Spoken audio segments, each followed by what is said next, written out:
This is the Simpit. I'm your host, Sean Cole, and today I'm here to do my recap on the 5th week in the iRacing NASCAR Fixed Truck Series.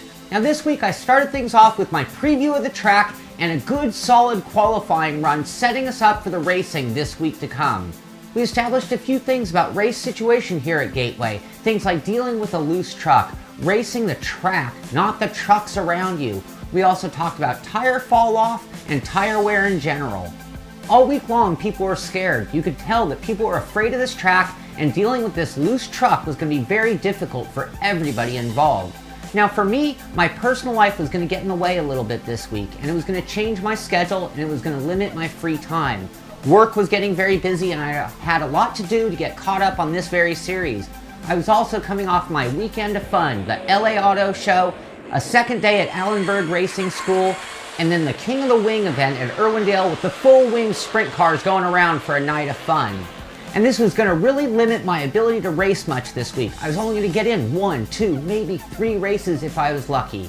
So let's get down to racing and see how it played out for week 5. Starting with the first race, where I would start on the outside row in second place with the 3rd ranked truck out of 16.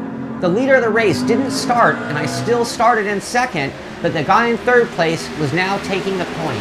I got a decent start at the green and fell right behind the leader running second heading into turn 1.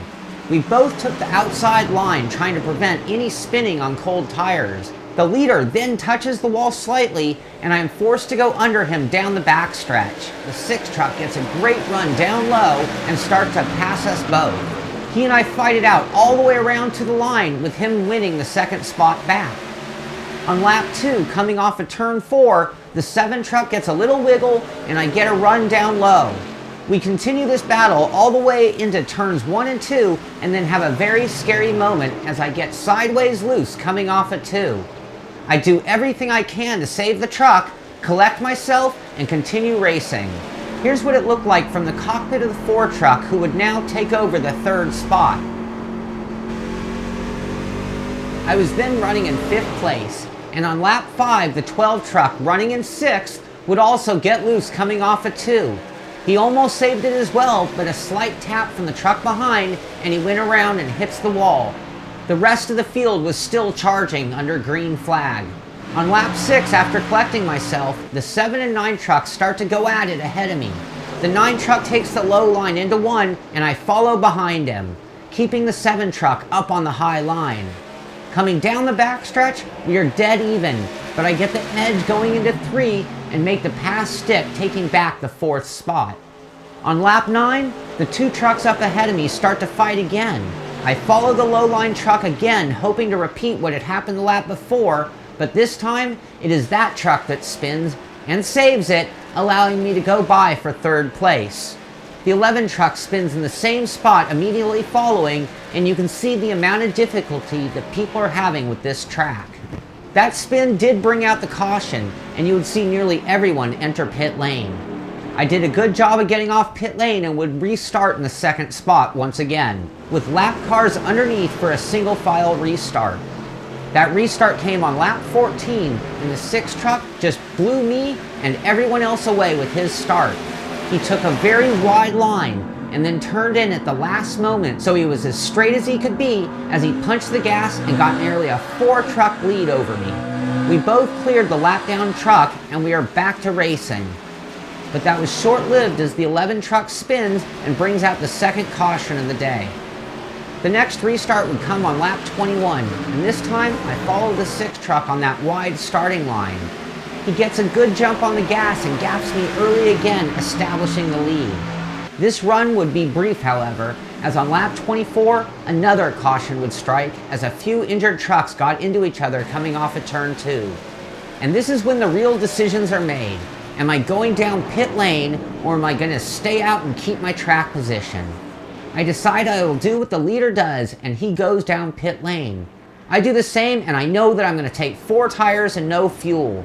The entire lead group goes with us, but the 4 truck decides that he will not pull in his box, but take the first spots behind those who didn't pit.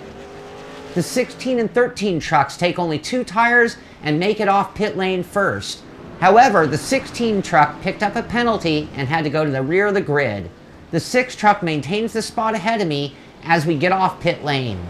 For the next restart, we would have an incredibly beat up 14 truck, followed by the incredibly beat up 11 truck, both on semi-worn tires. You then had the 4 truck with a little damage, also on slightly worn tires. Then came the 13 truck, looking clean and sitting on 2 fresh outside tires. Then there was the 6 truck who had been the class of the field all day long with 4 new tires, a beautiful truck, and starting in the 5th spot. Running in 6 would be me, also with fresh tires, for the restart on lap 29. When the race went back to green, the 11 truck gave the 14 a big nudge that sent him down low and off the pace. Going into turn 1, the 11 was running the outside, but the 4 truck got down low under him, and then coming off of turn 2, the 11 truck gets loose again. He hits the 4 truck and sends him violently into the outside wall. The whole world avoids the mess and comes barreling through, with me now in 2nd place following the 13 truck. On lap 31, I start to make a move on the inside, hoping to keep the 13 truck up high going into 3. But he spins it coming off of turn 2 and goes right in front of me. I have to get out of the gas, and I end up tapping him anyways, and coming down the backstretch, the 6 and 7 trucks come on by. But on this day, Lady Luck was on my side, and the caution was thrown due to that spin. And timing and scoring showed me ahead of them at that time. Here's how close the photo was at the moment of the yellow coming out. The room's strength of field was 1974, and with that win, I would earn 123 championship points. My I rating went up 83 points to 2336, and I had 4 incidents costing me .09 safety rating, dropping to 3.44. So with my first race at this very tough to drive track, I actually earned 123 championship points, which is a lot more than I'd gotten in any other race this season. I now had a decision to make. Do I want to keep running or just stand on those points? Last week at Daytona, at the 4th race, I was contemplating, do I want to run again and risk my 115 points? And ultimately, I couldn't hold back. I had to race more. It was just so much fun. In the case of this week, this tough track, also the amount of time I had this week was very short. I thought about it, and what was at risk for me wasn't that 123 points as much as my safety rating. If you look at the beginning of the season, I started out with a 4.09 safety rating, and I have now dropped all the way down to a 3.44. A few bad races and I could be under 3.0. So for me, when I consider all those things, this tough to drive track, my safety rating, the 123 championship points, it seemed like the wise thing for me to do was stand on those points and call it a week, and take care of some other things, get caught up on life, and be there for week 6. So speaking of week 6, that's going to take us to next week, the final week of this truck season. We're off to Auto Club Speedway, aka California Speedway, my home track, a track that I'm not necessarily the fastest, but I've had really good success there, so I'm really looking forward to it. In the championship, my goal in the beginning of the season was to be a top 20 driver, maybe break into the top 10. If you look right now, I'm sitting in 15th place depending on the final scores of the week, and I have a good chance at A, dropping out of the top 20 if I don't do well, or B, having a chance of getting into that top 10. And if I can do either top 10 or top 20, I will have accomplished my goal that I set out for at the beginning of the season.